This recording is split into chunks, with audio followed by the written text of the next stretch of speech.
with the times. We have to switch to CTE, not because, oh, you know, it's a stigma. It is because it's supported by our government, it's supported by the major organizations, it's supported by administrators, and they realize that vocational education and the stigma, yes, behind it is what is possibly creating artificial barriers.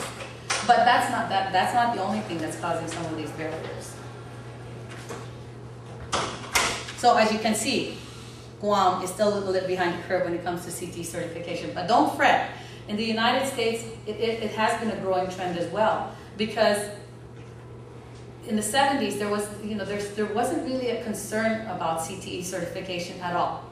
I mean, why even build on it? I just want to be a math teacher, an English teacher, whatnot.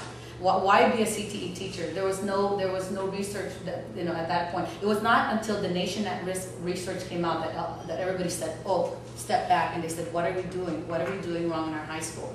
So CTE certification is now, there's a revival that's going on. And I know this because of the program that came out of the University of Minnesota.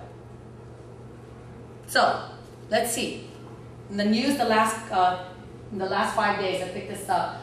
According to the U.S. Department of Labor, they said that $4 million for employment and training programs is going where? To Guam. Guam. Who are they targeting? Low-income, low-skilled Americans. They're targeting the high school dropouts. They're targeting 10. And this does not necessarily mean adults. It could also mean money that can go like to GCC or even maybe GPSS to help integrate CTE. The U.S. Department of Education just reported $10.93 million is going to go to GPS, $9 million will go to direct grants, $1 million for technology, $500,000 to assist students with disabilities. So there's money that's being purposely pumped into the system by the federal government, and it's not talking about this. What does STEM stand for, by the way? S-T-E-M. Science, technology, engineering, and that's right. That is the direction of what the nation is pushing our educators to build upon. If we want to compete in this global economy, that it's STEM. And you notice, but just by looking at this, it's STEM that they're actually after. And I know, and I know a lot of this because I've been participating with research on preparing CTE in the 21st century. We did a national study across the nation. I was part of a research team with Dr. Ted Lewis, who was an advisor in Washington D.C. And we did. We actually included. I was so mad that they didn't include Guam. They said so. Okay, so they pulled in 2 schools to capture some data. And in fact, we are in the direction of supporting CTE. You'll be seeing that in the news, and I want you to be a little bit more sensitive to that. Just pay attention, and I'm not saying just all dive into it. Just be sensitive that it is occurring. I also thought I'd share a little bit about what I read in the news about what our leader is. Now, I don't envy her position. She's in a very challenging position. There's so many factors affecting our current school system.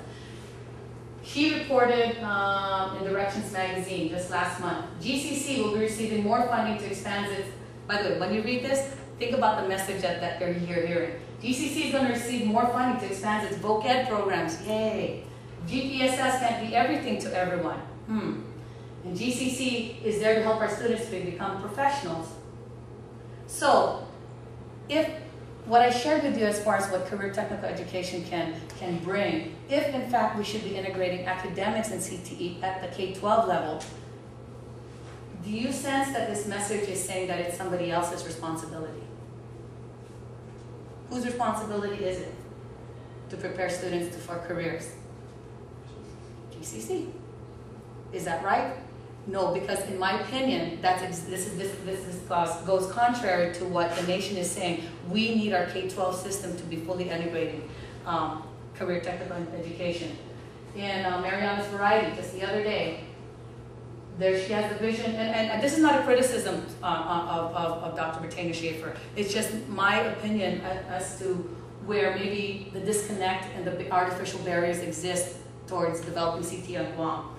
She has a vision to decrease dropout rate. I just shared with you what CTE can do. Have all graduates become productive community members. By the way, that's one of the big things that CTE has proven, that they're not only producing students, workers, they're producing community members. She wants to work with GCC to help public school students enter the workforce by providing CTE programs. There's an option for dual enrollment with GOG seniors. And then the last goal, we want the students to know that no matter where they are right now, they are capable in enrolling in higher institutions and engaging in technical careers in science, math, and engineering. That's where the STEM comes in. And we should have a system of problem solvers. So that last statement right there should be what advocates the need for CTE, not GCC as their sole responsibility, but as GPSS sole responsibility. So finally, I think I have about 1 minute left, right? CTE and academic integration. By combining these two, we combine the best and most fundamental elements of technical, real-world, job-related experience with the rigorous and useful abstractions of the standard academic education. It's not easy. It takes a lot of work, but it takes a lot of commitment. And this came from a recent study and recent actually agenda that they're preparing for schools in California. They're realizing that, and then you know that California in themselves, they have a lot of minority students. We mirror a lot of the challenges that they face.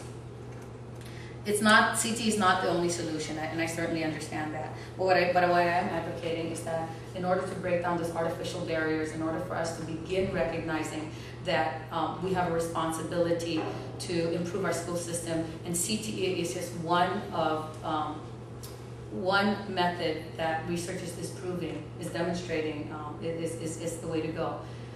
And just one more point that I wanted to make. I did a study on comparing the United States, Germany, and Japan. They do tracking systems, but they don't call it tracking systems. They don't recognize the tracking systems. They recognize that everybody is on this big, massive superhighway called education. And they don't have this little pathway where you go and get vocational ed, or your little pathway where you get CTE.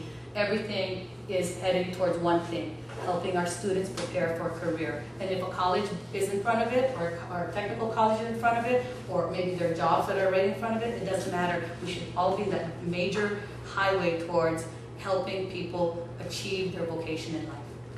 Thank you. I really appreciate your attention and interest in supporting career technical education. I'm sorry.